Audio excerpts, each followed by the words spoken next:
You are listening to the Edtech Takeout from Grantwood AEA, an educational service agency that supports school districts in eastern Iowa with a focus on equity, excellence, and efficiency in education for all children.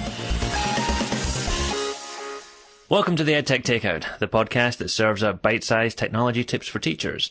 My name is Jonathan Wiley, and with me today is Mindy Carney. To work with you is a dream. I know how hard it must be to put up with me. Mindy Carney, you're the podcast queen.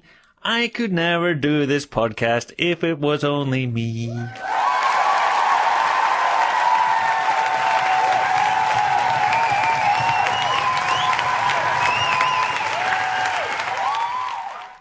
That was beautiful. It was? It was beautiful. Did you write that just for me? Funnily enough, I did not. No. That was good. It was something. That was good. You did well. Yeah. I'm not even going to say anything about it. I'm just going to come on here and introduce our special guest that we have today, which is Gina Rogers, who works with us on the digital learning team. She has a very particular set of skills that she has acquired over a very long career, skills that make her a dream for people like us. Hey, Gina, how are you? I'm doing well. How are you? I'm good. We brought you on to talk ELA stuff today, ELA and technology. Well, I'm excited to talk about ELA and technology. Gina's always excited to talk about ELA and technology. Gina used to be a high school language arts teacher. Is that right, Gina? That is correct. I was a high school language arts teacher for about 10 years before starting over here. And this is your second appearance on the podcast. It is? Nope. It is. I don't think so. Oh, well. Oh, it is. 1-to-1 last year, right? So why don't we start with our, I have a little bit of follow-up for you, Mindy. All right. And for Gina too, because I have a couple of podcast stories to share with you. Okay. Lay it on me. All right, so here's the first one. Our good friend Beth Swantz, who has also been on the podcast at the EdTech 1-to-1 conference, was working with some teachers, and I will reserve their names just to protect the innocents. But she happened to, at the end of a PD session, say, "Hey, does anybody listen to the EdTech Takeout?" And a few hands went up. And yeah, I know. And so she said, "What do you guys like about the EdTech Takeout?" And the first person she asked said, "Well, you know, I really just like the banter between Jonathan and Mindy." Oh, really? So I think the content that we talk about is irrelevant. People just want to hear us fighting. They just want to hear us argue? Yeah, I think so. That's yeah. Right. We hear that a lot, actually. I would concur with that. I was there when this happened. I think that actually the comment was that they really appreciated how Mindy put you in your place. Is that really what was said, Gina? Is that the truth, or are you just being nice to me right now? I'm just being nice to you. Oh, shoot. All right. I'm glad you're just being nice. Okay, so podcast story number 2. I was talking myself to a couple of teachers, and we're instructional coaches, and we were just running through some new things, some ideas, some things they want to experiment and play with. And at the end, they were like, "Okay, so is there anything else new?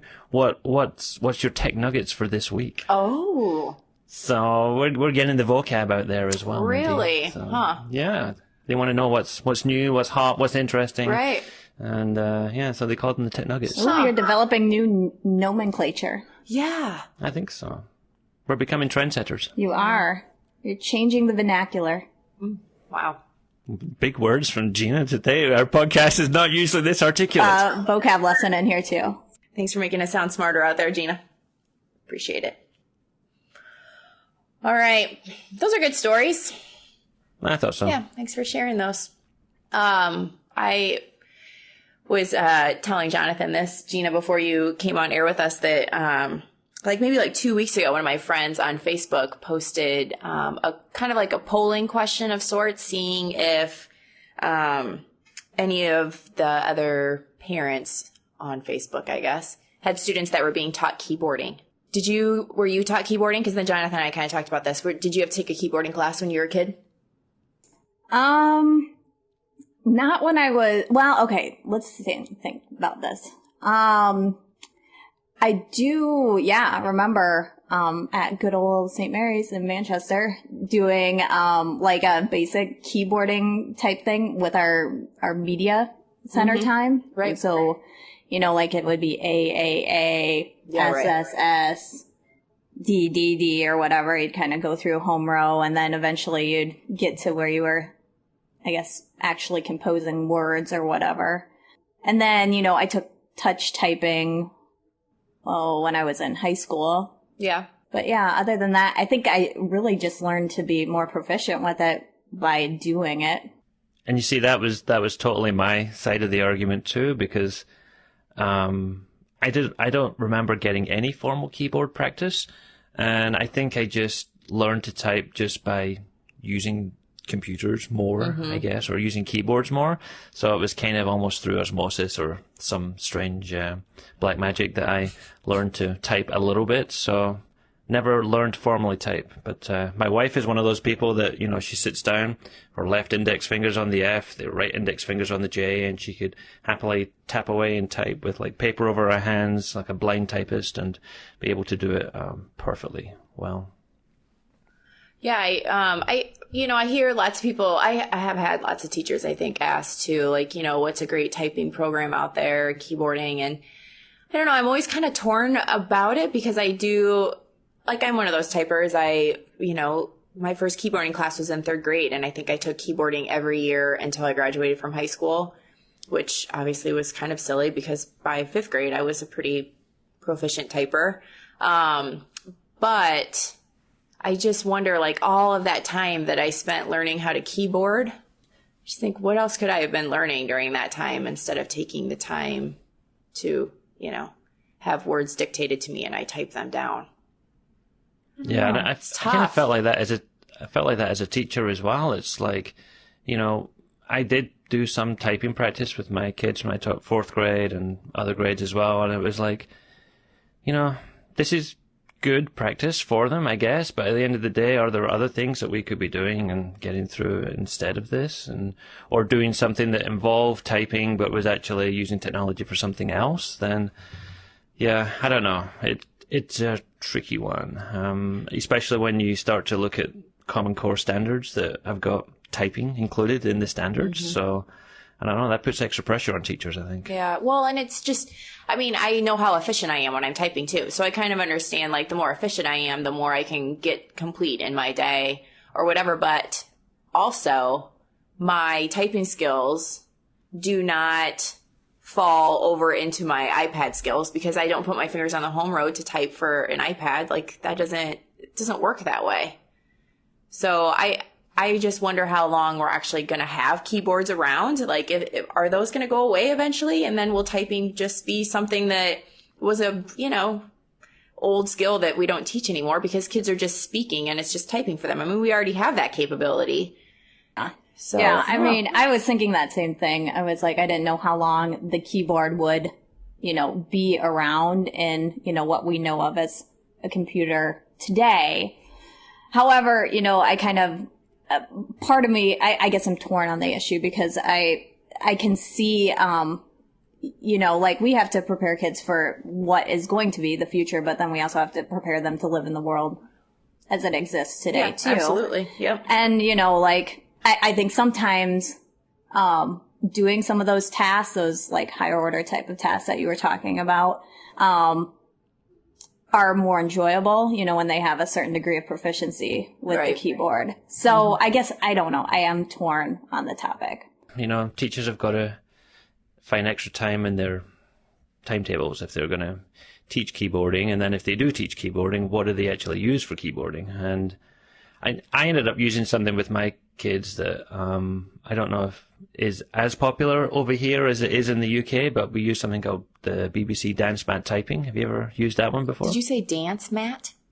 Dance Mat Typing is what it's called, yeah. Dance mat? Yeah. Is it like Dance Dance Revolution? No, it was a full kind of keyboarding program that taught you things. It was really geared at elementary kids because it had all these animated like animals that would talk to you and sing to you. And I think the kids liked it in some ways because all the animals had like British accents and different things like that. So it was kind of different for them. There was a few words that would come up they'd have to type, and it was spelled in the correct way, with like O-U-R and things like that. Did you say the correct way? Right.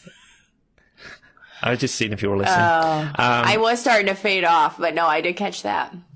There was some words like that, was different for them that they had to try and type and spell, but it was fun. They had little songs kind of similar to the ones that we had at the start of this podcast today. And they enjoyed it, but yeah, I don't know. Was it the best use of their time? Maybe. Yeah. Maybe the best compromise is just to get kids involved in things where they're typing, where it's kind of engaging, but it's still practicing those skills. And hopefully then as they grow older, they're more comfortable and then they become more efficient. And I don't know, maybe that's the compromise. I don't know. It's a tough question. Seems like we do a lot of compromising on these hot topics. I think so too. I know. Well, it's hard. There's no right and wrong answers. That's true. Really. That's true. Well, there's always a right answer. Usually it's yours. Is that what you're saying? Usually it's mine. Yes. Yes.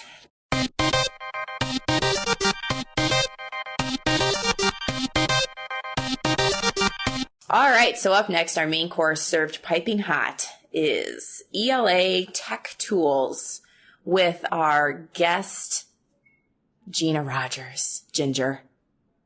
Yeah. So ELA tools. So what do you guys want to talk about with them? Or what are you thinking here?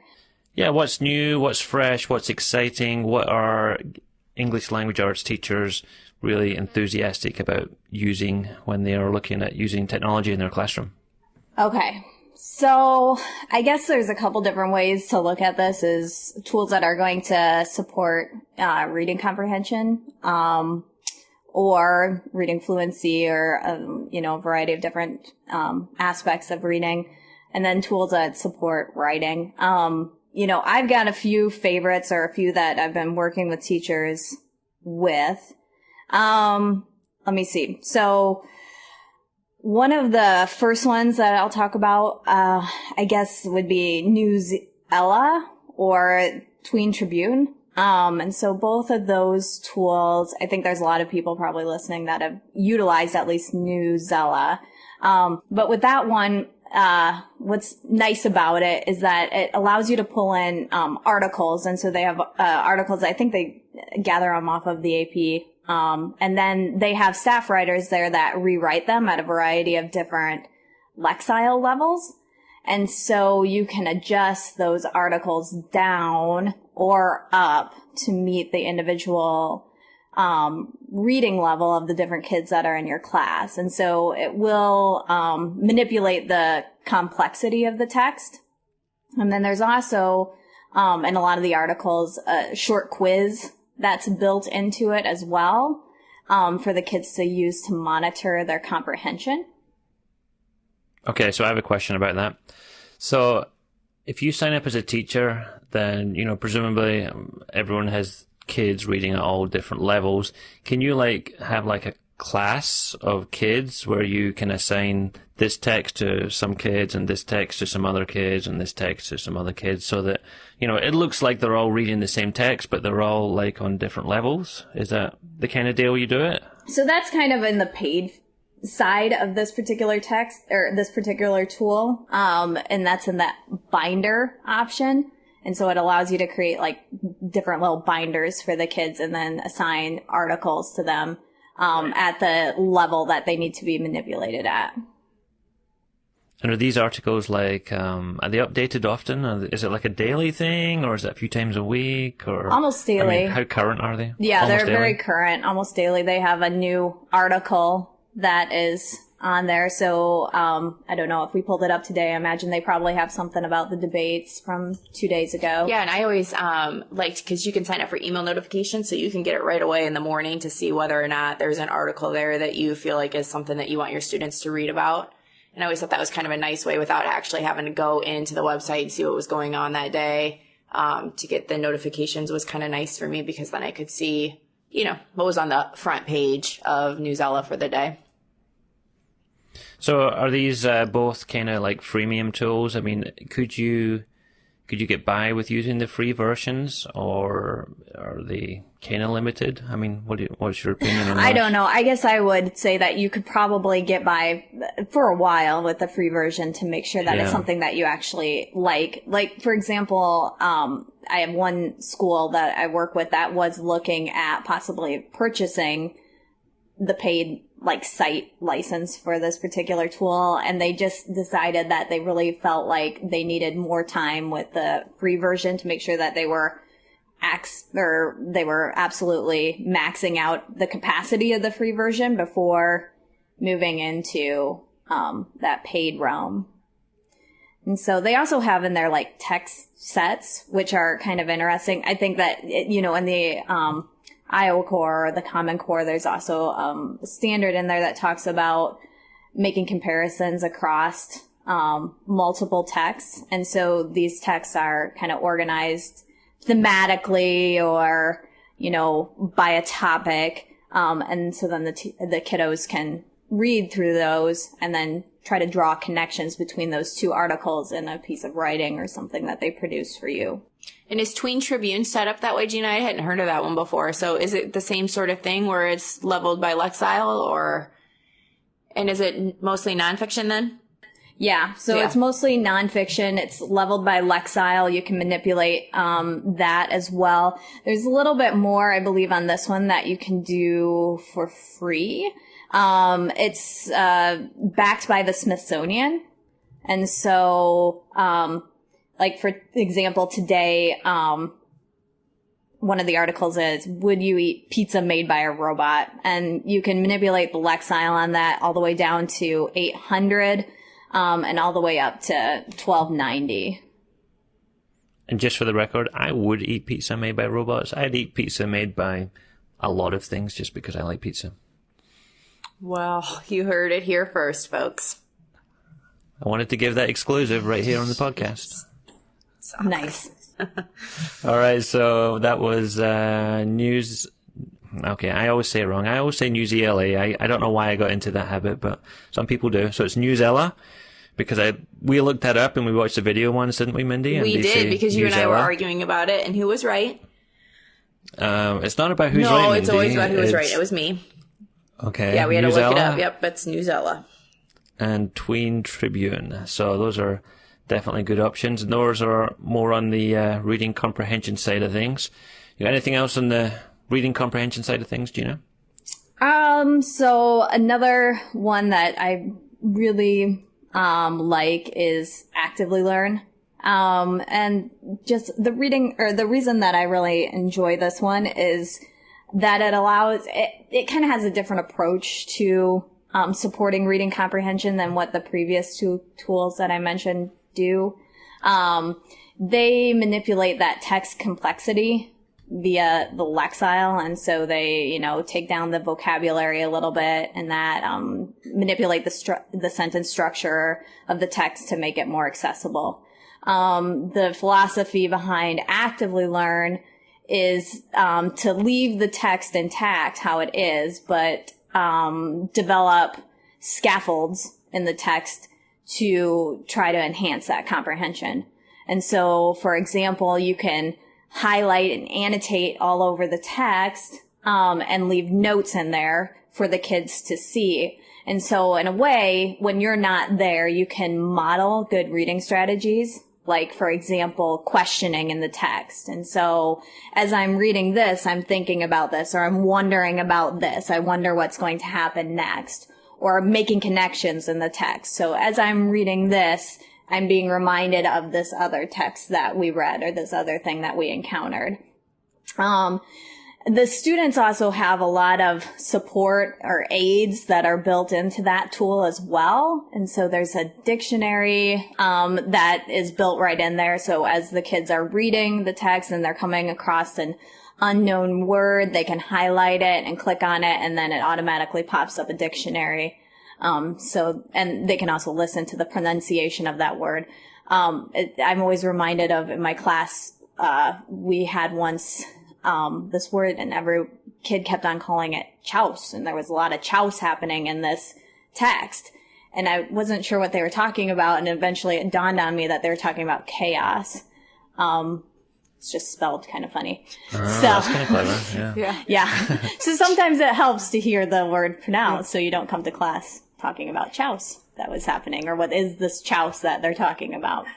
Absolutely. So I know that Actively Learn then creates like these vocabulary lists for you as a teacher to kind of focus on. Is that where it comes from? Is there dictionary use?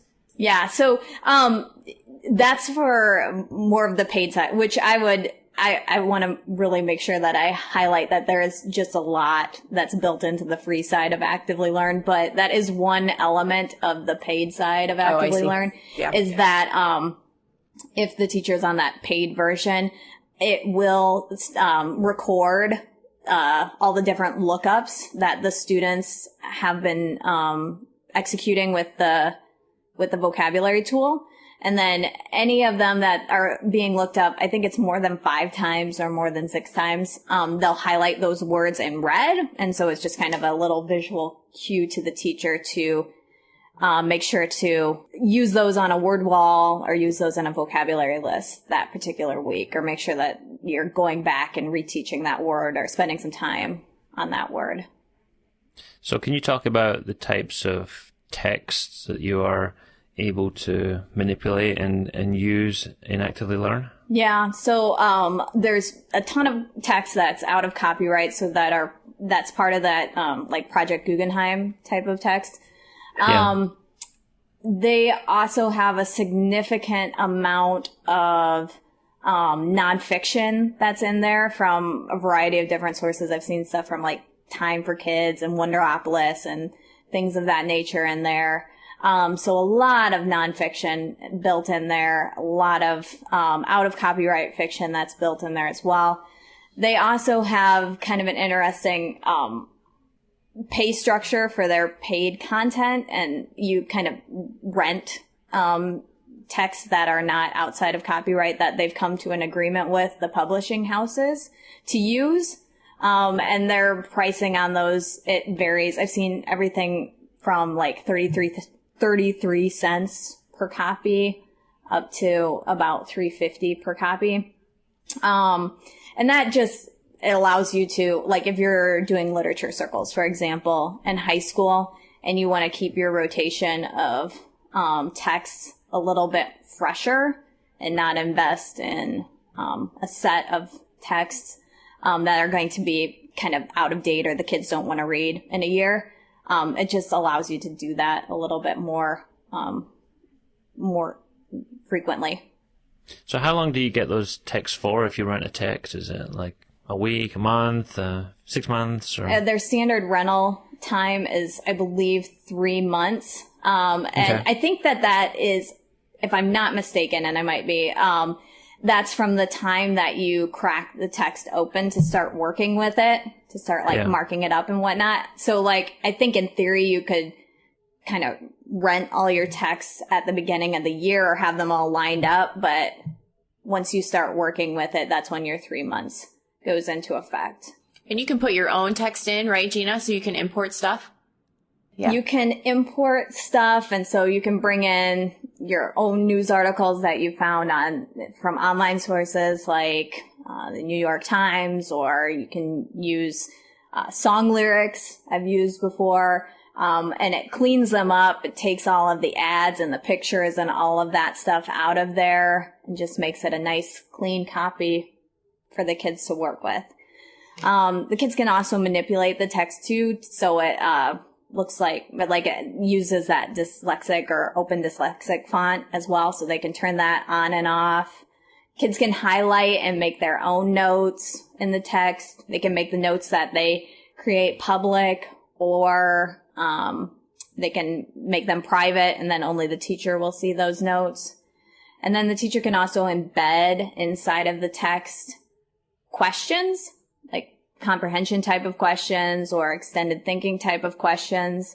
And And they can align those to standards too. And there's the built-in grading rubric. So, Gina, this is something that Mindy and I have a little bit of an understanding of, because I know you've showed us Actively Learn before, but it's something that we're piloting a little bit with some of our blended learning schools that we've got working at the agency. Is that pilot started yet? Has anybody started using it yet, or has it not really been rolled out yet? Yeah. So we have started working with our 4 pilot sites. And they are all schools that have been involved in the blended learning program here at Grantwood in some capacity.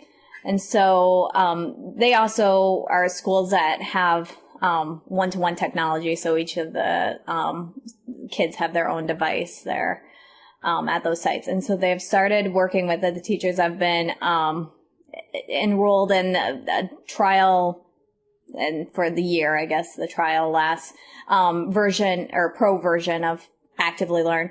And so couple features that they get outside of the free features, which are basically everything that I've mentioned up to this point, is that they can collaborate with teachers on their team and collaboratively create assignments, embed questions and notes in there and those types of things. And so it's really nice if you are a teacher who's part of a light content area grade level team, like an 8th grade literacy team or a 9th grade literacy team, that you can collaboratively work with your PLC to create these assignments. And there's also a feature too that the instructional coach that's working with those with those teachers is able to go in and see the types of questions that the teachers are asking to provide them coaching just about how do we structure good questions. Is this really getting to the level of learning that you want your students at? Those types of questions. That's nice. Perfect. Yeah. I have one question before, I don't know if you're about done talking about Actively Learn, but before we switch over to anything else, how low does the text go in Actively Learn as far as, I mean, I know you can bring your own stuff in, but is it possible for elementary teachers to be using Actively Learn, or is it more just of a secondary, intermediate kind of tool? For some of the nonfiction stuff, I think it would be applicable. Like that Wonderopolis stuff seems to be written at kind of a 2nd, 3rd grade level. Mm-hmm. In some cases, there are some, fiction texts that they tag. They only do tagging down to 3rd grade. But I do kind of I wonder a little bit about the tagging that they've done on some of those texts.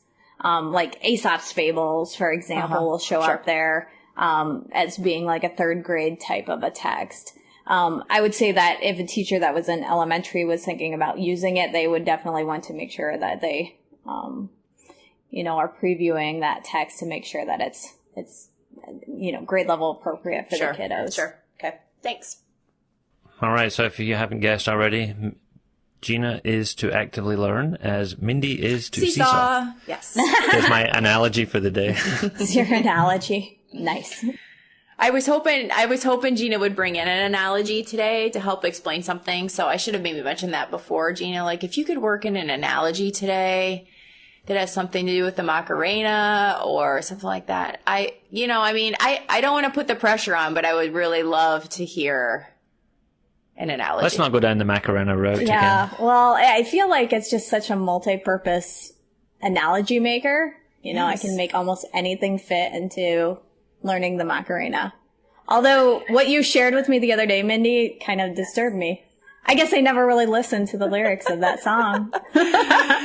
Yeah, so a little backstory. So Gina often does these analogies of how you can learn something or something can be applied. And so one day we were sitting in some sort of professional development session, and she was talking about how if we would have put that together with the Macarena and talked about learning the different steps of the Macarena and then applying it and then practicing it, kind of an I do, we do, you do sort of thing, I think is where you were going with it. But anyway, so that's been our ongoing joke. Well, then the other day there was like this BuzzFeed something about the words of the Macarena, which I hadn't really ever thought about either. And I sent it to Gina, and I think it makes you think about the Macarena in a different in a different light when you actually read the words. People are Googling that as we speak, Mindy. It's not so terrible. Be careful it's how not far terrible. you go with this. Yes, it's not terrible, but it's definitely not. It's maybe just an enlightening moment to learn about what the Macarena is actually about. So, yes. All right. So, in case I cut all this out later, why don't we move on to our next ELA tool? All right. So, let's see. I guess I'll do two that are just fast writing ones. They're both by a company or a group that's called SAS Curriculum Pathways. And they have, if you just go to SAS Curriculum Pathways, or Google that, they have a lot of different types of online tools that are completely free, that are multi-platform in a lot of cases. So they have like a Chrome app, or they have a, iPad app or whatnot that can be downloaded. The two that I've been interested in or looking at lately is a suite of tools in SAS Curriculum Pathways called Writing Navigator. So that's one of them. And so Writing Navigator has several different tools built into it that helps you structure writing. And what's kind of neat about it is that it kind of gives you like these building blocks for writing, and walks you through, okay, so what seem to be some of the main ideas that you want to talk about in this piece, kind of jot those down, and then it leads you to, so what are some supporting details or some things that you want to make sure to add in about those main ideas. And so it gives you other blocks that you fill those things in. As well. And those blocks are completely manipulative on the screen or on the tool. And so like you can reorganize and move things around, and just kind of be a little bit more free in, the construction of writing. The other one that's pretty neat that was put out by SAS, as well is actually a Google Doc add-on. And so if you go into any Google Doc and it's in your add-ons menu, it's called SAS Writing Reviser. And so that just scans your writing, for a variety of different, aspects. And so things like sentence clarity and economy, it looks for cliches and jargon and writing and things like that. And so it's a good like first line of defense if you're having it before you have students go into peer review, to just go through that. And there's a lot of different criteria that it can scan for. So you can pick and choose like 2 or 3 things that you want the writing to be scanned for. Yeah, I'm looking at this SAS Writing Navigator iPad version here, and so just looking at some of the screenshots because they're talking about pizza, actually, as one of their writing things. So, but over towards the end here, it does have that kind of proofreading thing, like you said, where there's buttons on here. It says check for homophones, check for repeated words, locate missing words, check capitalization, check punctuation. So I like the sound of that. I haven't ever tried it, but I'd be excited to try that one. Looks good. And right now, SAS at the top of their website is like touts the fact that their stuff is free, which there's a lot of tools out there that do like kind of similar things to this that are not free. Like, for example, Turnitin was one that we used a lot, and that has a plagiarism checker aspect to it as well, but it also did do some scanning for grammar and things like that too, and just writing style. And so I think that if you can use that to maybe fill in some of those, or use SAS to fill in some of those holes, it might make a lot of sense. Everybody likes free stuff. Yeah, who doesn't? I know it. I guess the last one that I'll mention is one that is brand new to me as of yesterday that I still need to dig into a little bit more, but I was thinking of it in terms of blended learning. It might be pretty nice. It's that Literacy Design Collaborative. And so what it appears to allow you to do is to create different writing tasks and modules, like kind of self-paced modules for the kids around those writing tasks, and give them very specific rigorous types of writing that they will be executing. And so again, that's brand new to me. Actually, yesterday in the LCI session, that was one that Sarah Shul shared from Solution Tree. So I'm excited to jump into that one a little bit more. Yeah, so I mean, I'm looking through these, and one of the things that pops out to me from, I guess, a lot of these tools, and I mean, this is indicative of, everybody's a reading teacher type of thing, is that, I think there's definitely some cross-curricular type of, uses for some of these, whether you're using like News ELA in social studies, or whether you're using like the writing navigator to, go through some, report you're writing for, for something else. But, I can see a lot of cross-curricular connections with these tools where they not exclusively for ELA teachers, but, science teachers and social studies teachers, or, other teachers could use some of these with their kids too.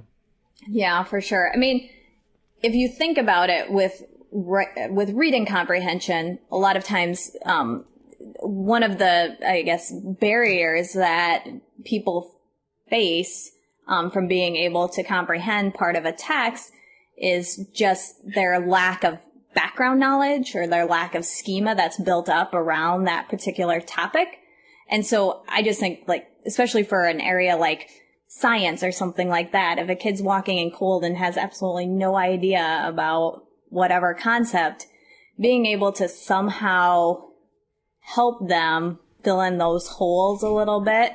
Yeah, to use those context clues and the ways to, attack the text a bit more. Yeah. Yeah. And on a side note, I just feel like that's kind of the direction that text is going to go in the next probably 10 to 15 years. We're going to see text that is a lot more interactive in element. I mean, and I'm hearkening back to talking about actively learn. I guess I should probably preface that a little bit. But having text that is a little bit more interactive, that's annotated, that has that feel to it. I mean, we saw it with the debate transcripts that were highlighted and annotated by. Yeah. So, Mindy, if you followed NPR, you'd know about that. I don't listen to NPR. What? I don't listen to NPR. I do sometimes read, isn't there like an NPR Ed or something like that? Yeah. Yes, I do. Yes. It's not just radio. Not just radio. I prefer to listen to music as I drive. Okay. So lots of great tools there, Gina. I feel like ELA and, reading and text-based tools, it's just really ripe right now for a lot of innovation, and a lot of the great new tools and things that are coming out are kind of focused on ELA, or on the other side of things, some kind of creation type of tool. But yeah, I think it's an exciting time for ELA teachers and people who use electronic text. Yeah, this is good stuff. I can't wait to kind of look at those last two a little bit more because I don't know much about them. So thanks, Gina. Thank you, Gina. Gina's Gems.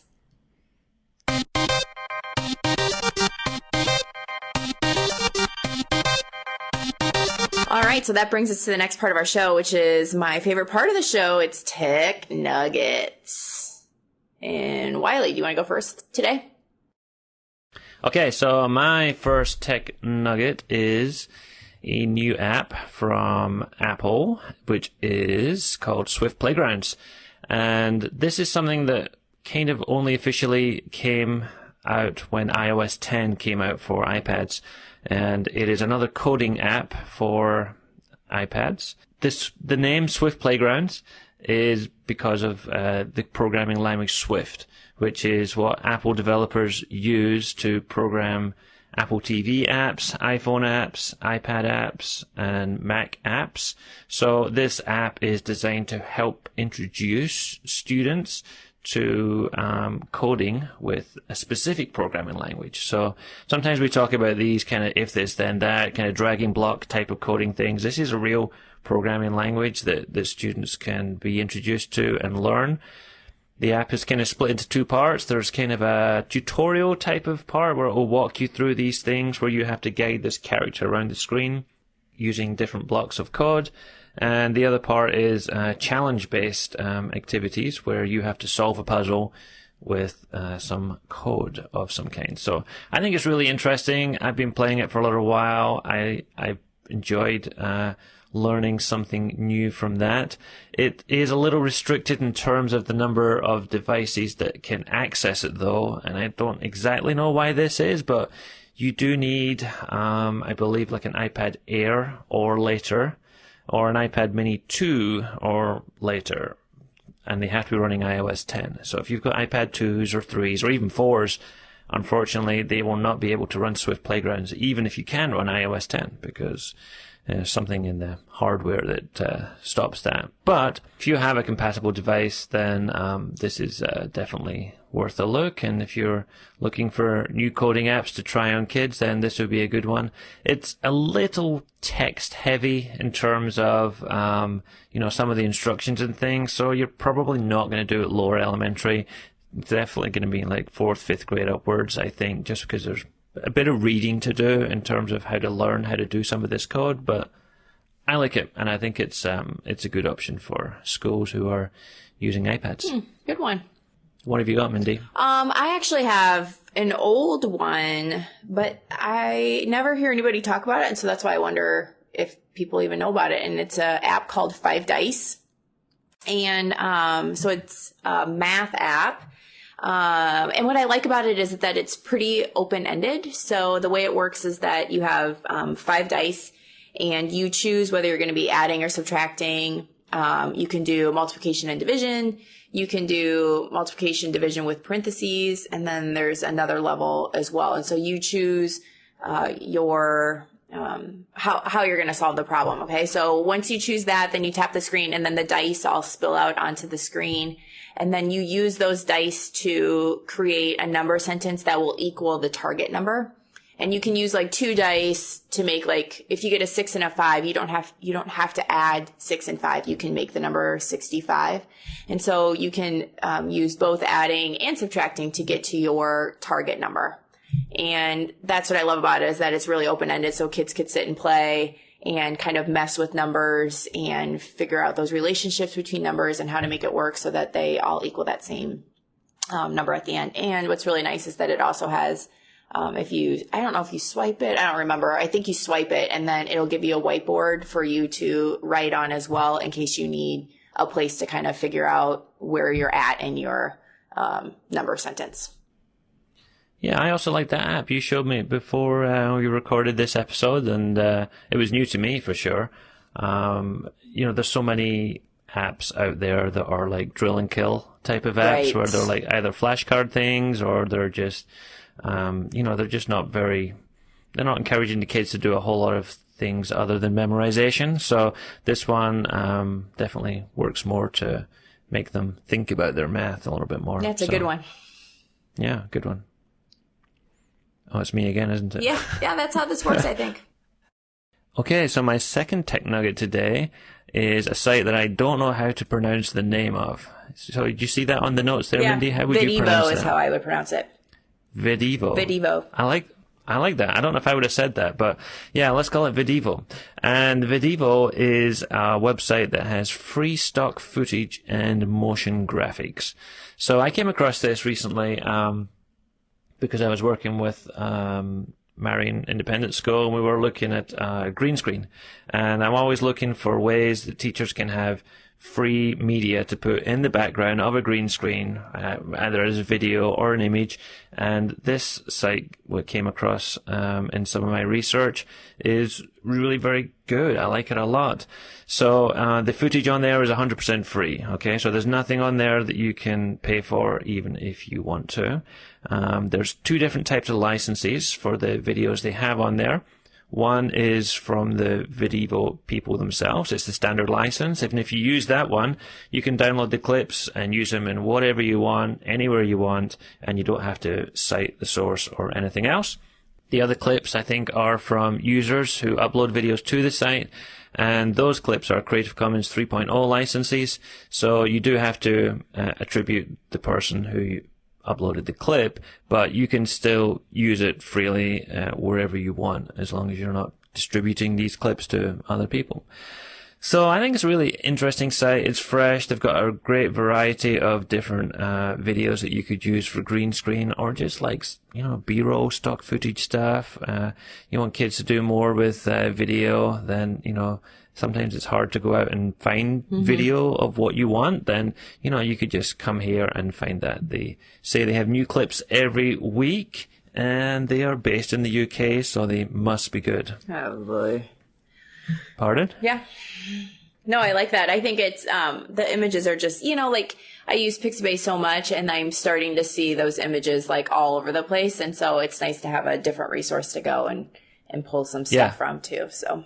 And sometimes you go to places like, if you only go to the one site, like Pixabay or whatever else, and you're searching for something, you see the same photos and videos every time, and you're like, well, I've already used that one. I just want something different. So it's good to have a few of these in your toolkit. So it's Videvo, and maybe it's definitely worth a look. Maybe it is. Well, Videvo. Yeah, it's maybe Videvo. Yeah. I think, Gina, how would you pronounce that? Oh, I would do Videvo too. Like video, but vo. Yeah, right. It could be Videvo. Videvo, it could be Videvo. Videvo. I don't know, you said it was based in the UK. Yes, it was. Why are you asking us to pronounce it? Am I the expert on all things UK? Well, I would think so. Yeah, just like you're the Minecraft expert, Mindy. Oh, okay. Anyway, so my next one is actually a random number generator. And this might seem kind of odd, but I used a random number generator app in my classroom all the time. And the one that I found that I have now, was actually $1. I never pay for anything, but this I did pay for. And, in this app, it has like dice that you can use for games. You can, it has like a flip a coin option. You can do like decks of cards where you pull cards. And then the random number generator part is the part that I probably use the most because you could set a range of numbers. So I would have students, I had first and second grade students. So with 2 grade levels in one class, sometimes my outliers were pretty far apart. So one of the ways I could have students kind of working together, but yet differentiate their level is by using a random number generator. So I would set the ranges for different numbers for different students, and then they would like tap the random number generator to get 2 different numbers, and then they'd input those into story problems so the kids could still work on the same story problems, but everyone might have a different story problem, but it would meet their level. So it was kind of tricky to first get started because I had to figure out those, like what story problems would work and using random number generators, but it helped me differentiate without a lot of, without a ton of work like I probably would have had to do. Does that make sense? That totally makes sense. Yeah. I like that. Yeah. So the other one, and I didn't use this random number generator, but it's the one I have now, like I said, but this one has a deck of cards in it even. So students could even like pull cards and make number sentences that way to practice facts. I always hated skill and drill, practicing of facts. We use cards all the time, like decks of cards, and the kids always thought it was a little bit more engaging, I think, to be able to never know what was going to come next and to kind of move numbers around and make their own facts and things like that. So a way of practicing facts without the, same old flashcard kind of thing. All right. I like it. So I'm just going to put Gina on the spot here, since she is guest on the show. Do you have anything new or interesting, other than those amazing things you've already shared, that you would like to pop into the Tech Nuggets? So one thing that I added on there, and I think it was pretty specific to a question that I had a little while ago, and if I could remember who asked me this question, it would be really impressive. So I could pass this on. But I was showing a tool called Video Notes, which allows you to bring a YouTube link into a different little portal thing, and then you can timestamp and take notes as you're watching. And so just a different way of making sure to keep engaged in some video learning. One question that I had with that, though, is, can you share this and collaborate with another person on that tool? And that, as far as I know, no, but I did come across this one called Turbo Note that does allow you to do that. And so it's a little Chrome extension. And what it allows you to do is you can kind of take notes and a side panel on a YouTube video or a Vimeo video or any other video hosting type of site. And then it allows you also to create kind of this like, I don't know, like event is what they call it, or like maybe just kind of a chat room, if you will, where you could collaborate with another person or other people, start the video or sync the video to start in real time and then have like a conversation about that video as you're watching it. So I kind of thought for like flipped learning type stuff, that might be kind of interesting.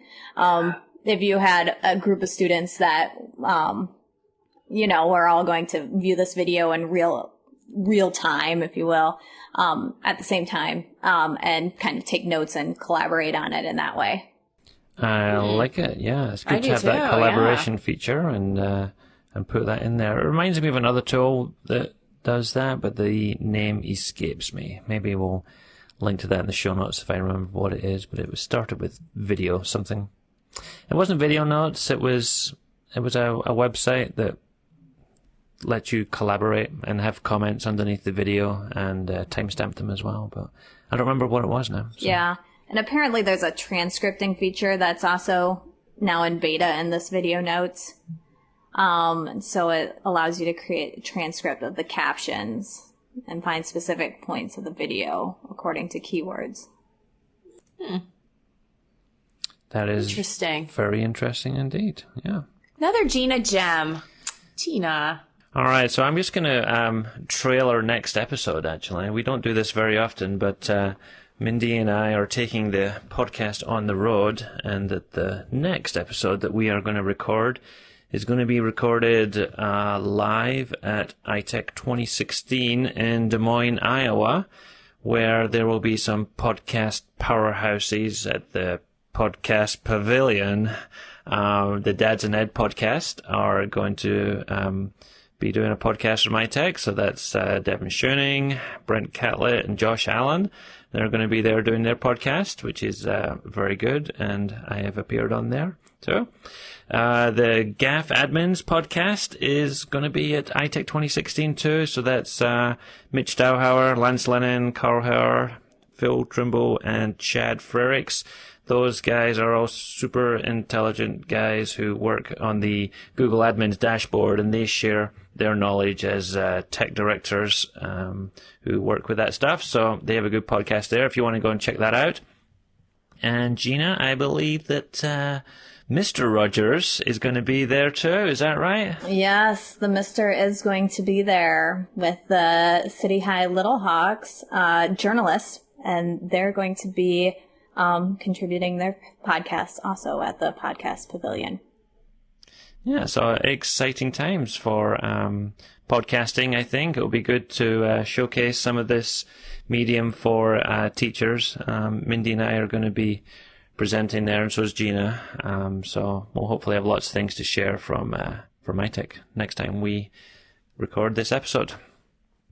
Until then, if you enjoyed the show, we very much love hearing some feedback and stories from you guys about what you like about the show. We shared a couple of those from at the beginning of the show. But if you have anything else you would like to share with us, you can reach us on podcast@gwaea.org. Mindy and I are on Twitter. I am at Jonathan Wiley. Mindy is Team Kearney. And we should include Gina on there too. She is G Rogers 1010. 1010, yep. 1010. 1010, I like it. So please keep in touch, and until next time. This has been the EdTech Takeout. We hope it hit the spot. For more information on today's episode, please visit dlgwaea.org/podcast.